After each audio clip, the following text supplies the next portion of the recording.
Hello everyone.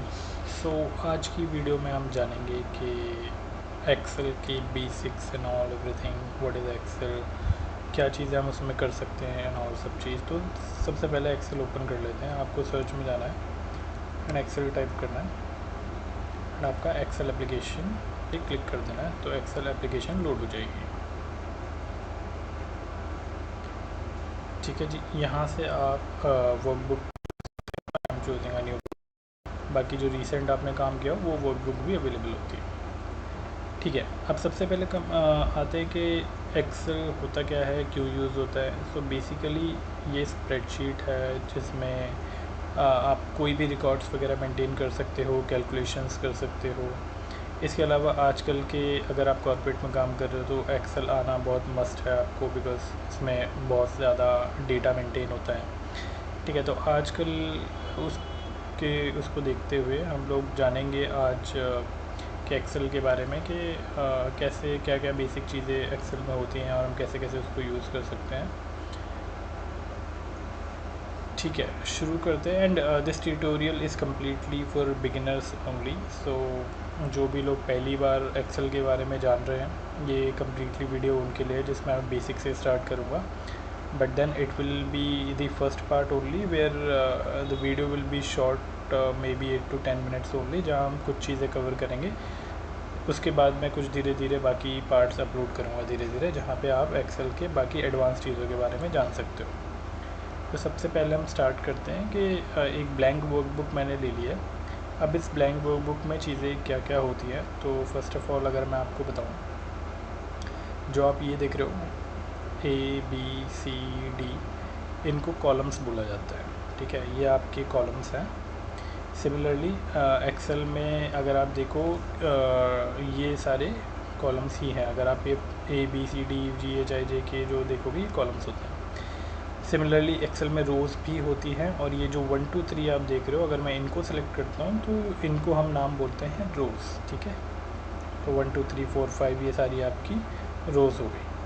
अब row and column इसको मिला के जो एक ये जो आप डब्बे टाइप से देख रहे हो, इनको हम बोलते हैं सेल। सो अगर मैं इस पर्टिकुलर सेल की बात करूं, it is column E and row 3। तो यहाँ पे आप नाम वाले बॉक्स में देख रहे होगे कि इस पर्टिकुलर सेल का नाम है E3।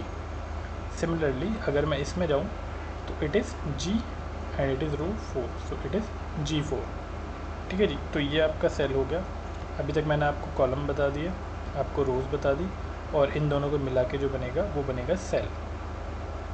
अब एक बार नीचे आ जाते हैं। यहाँ पे आप देख रहे होगे, यहाँ पे शीट 1 मेंशनड है।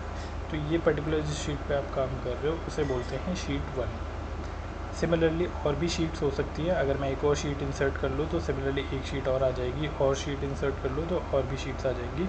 एंड ऐसी आप many sheets you can insert, और इनको डिफरेंट डिफरेंट नाम दिया जाता है। आप चाहो तो इनका नाम भी चेंज कर सकते हो। फॉर एग्जांपल मैं किसी भी XYZ चीज़ पे काम कर रहा हूँ, तो मैं इसको मे बी ABC या कुछ और नाम मुझे देना है पर्टिकुलर प्रोजेक्ट का, तो वो भी दे सकता हूँ। ठीक है, तो शीट्स के नाम भी आप चेंज कर सकते हो। अब इन सारी शीट्स को मिला के इस पर्टिकुलर जो ये पूरा एक्सेल है, इसको बोला जाता है वर्कबुक। ठीक है, क्या बोलते हैं, वर्कबुक। वर्कबुक में इस पूरी वर्कबुक में अगर आप देखो तो आप डिफरेंट डिफरेंट इसको नाम भी दे सकते हो, different workbook for different thing.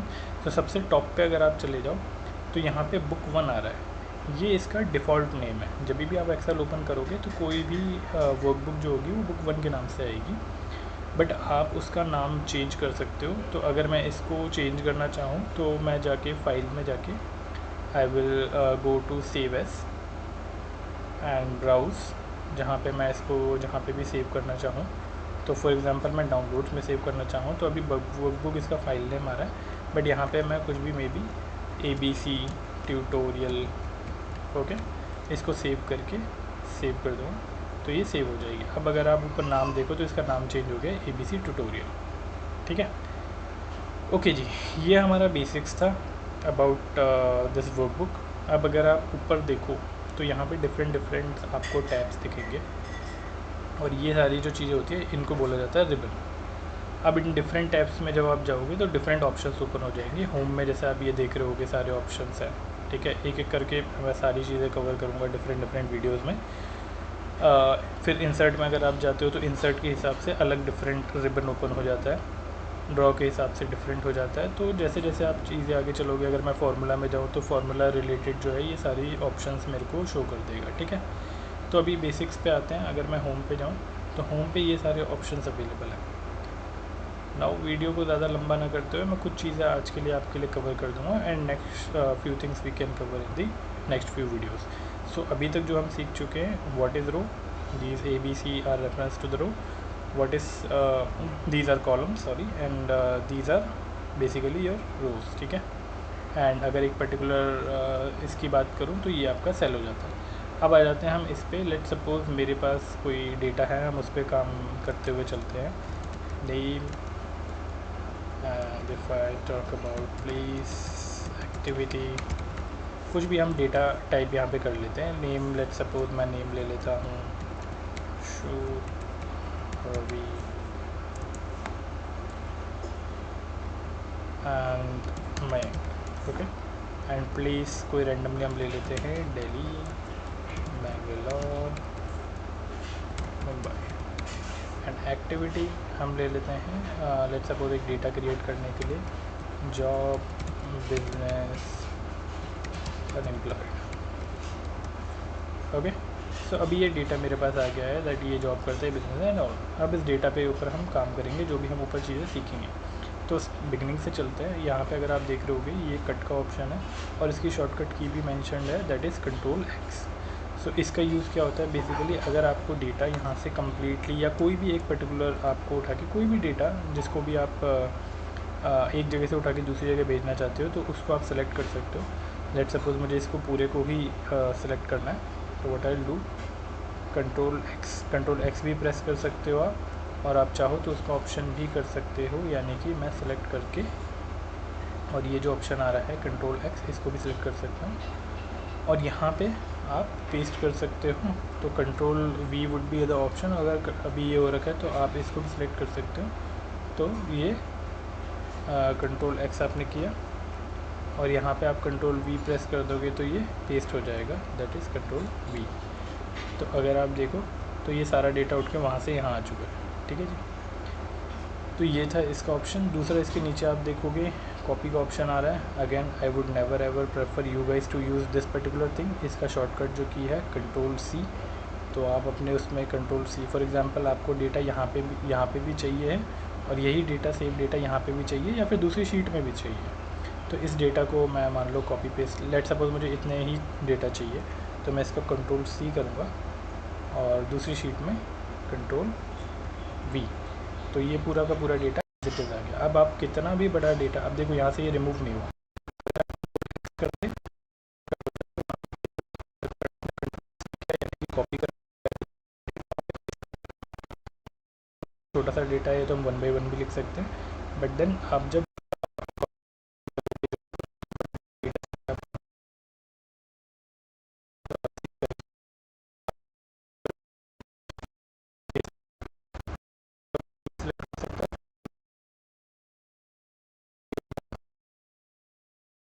इसको हटा देता हूँ, ठीक है।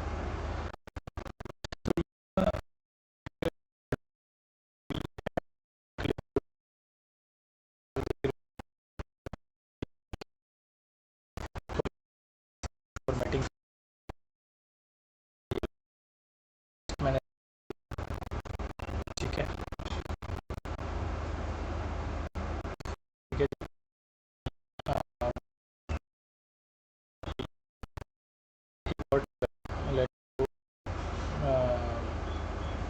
नेम,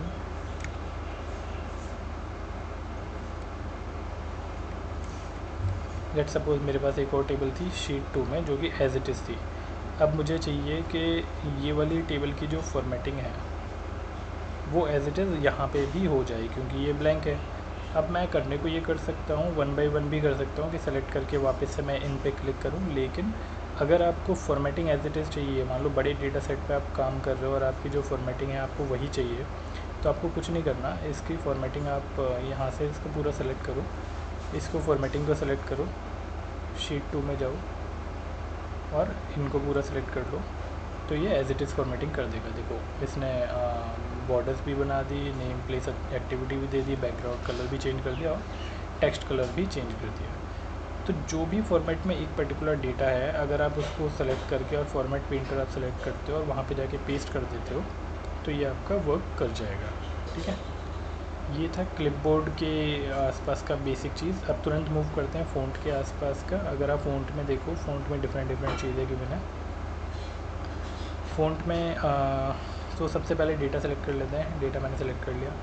अब इसमें ये कैलिबरी, जो कैलिबरी लिख के आ रहा है ये होता है फ़ॉन्ट। बेसिकली जो आपने टेक्स्ट लिखा हुआ वो किस फ़ॉन्ट में चाहिए, तो इसके आप डिफरेंट फ़ॉन्ट्स में चेंज भी कर सकते हो। आप देख रहे होगे जैसे जैसे मैं जा रहा हूँ वैसे वैसे फॉर्मेट उसका चेंज भी हो रहा है। ठीक है जी, तो ये आप ऐसे केस में इसको यूज़ कर सकते हो। जिस भी, फॉर एग्जांपल मुझे इस फॉर्मेट में चाहिए तो मैं ये सेलेक्ट कर लेता हूँ। ठीक है जी, ओके। तो ये तो हो गया आपका कैलिबरी। इस पर्पज़ से यूज़ होता है कि किस टेक्स्ट में आपको चाहिए। फिर आप थोड़ा सा नीचे आ जाओ तो ये बी दिया हुआ है। अगेन मैं आपको प्रेफर करूँगा हर चीज़ के लिए शॉर्टकट की यूज़ करिए ताकि आपकी प्रैक्टिस बनी रहेगी। तो अगर आप देख रहे हो ये बोल्ड में कर देता है इसको, so control B you can select, तो थोड़ा उसको बोल्ड में कर देगा। फॉर एग्जांपल मुझे जो हेडिंग्स है वो थोड़ी बोल्ड में चाहिए तो मैं इसके लिए कंट्रोल बी प्रेस करूँगा तो ये बोल्ड हो जाएगा। देखो इससे पहले ये ऐसा था, अब ये ऐसा हो गया है ना। ठीक है, अब सिमिलरली जो ये वाला है ये इटैलिक कर देता है। अगर आपको कोई भी चीज़ इटैलिक उसमें चाहिए तो इटैलिक इज़ बेसिकली ये जो ऐसा है, अगर मैं इसको कंट्रोल आई करूँ विच मीन्स इटैलिक, तो ये ऐसे कर देगा। ठीक है, आपको वापस चाहिए तो आप इसको सेलेक्ट करके वापस ऐसे कर सकते हो तो ये हो जाएगा। ठीक है, ये है अंडरलाइन। किसी को आपको अंडरलाइन करना है तो इसको सेलेक्ट करके आप अंडरलाइन भी, तो ये लाइन क्रिएट कर देगा। और अगर नहीं करना है आपको तो आप कर सकते हो, ये एक शॉर्टकट की है, इसको अंडरलाइन कर देगा। ठीक है, तो अर्लियर जो मैंने डेटा लिखा था वो ऐसा था जिसमें कोई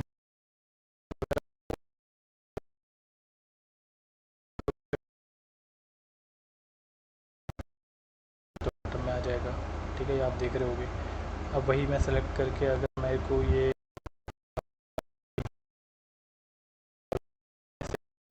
ठीक है, अब अगर इसके लिए शॉर्टकट क्या होता है, जैसा मैंने बोला शॉर्टकट ही यूज़ करना है आपको। तो पूरा सेलेक्ट करके ऑल्ट एच बी ई, तो ये बॉर्डर आ जाएगा आपका। जैसे ही आप कोई डेटा सेलेक्ट करके आप ऑल्ट प्रेस करते हो अपने सिस्टम पे तो ये ओपन हो जाते हैं। अगर आप इसमें देखो ये वाला ऑप्शन कहाँ पे अवेलेबल था, एच में, तो मैं ऑल्ट के बाद अगर एच प्रेस करूँगा तो ये सारे ऑप्शन हो जाएंगे। अब आपको कहाँ जाना है, तो उसके लिए इसमें जाना था तो ये बी रेफ़र कर रहा है तो मैं बी प्रेस करूँगा तो ये ओपन कर देगा ऑप्शन। और मेरे को ए सेलेक्ट करना था ऑल बॉर्डर, तो इसलिए मैंने ए प्रेस कर दिया तो ये ए में चला गया। तो सर चारों तरफ बॉर्डर लग गई। ठीक है, तो ये आपका हो गया बॉर्डर सिलेक्शन वाला पॉइंट। अब सिमिलरली जल्दी से कवर करते हुए यहाँ पे अगर आप देखो तो फॉन्ट साइज़ भी अवेलेबल है कि अभी ये 11 पे है, आप इसको इंक्रीज़ डिक्रीज़ कर सकते हो। इसको 18 20 जितना भी आपको लगे कि आपके प्रेजेंटेशन के लिए चाहिए तो आप 12 भी कर सकते हो।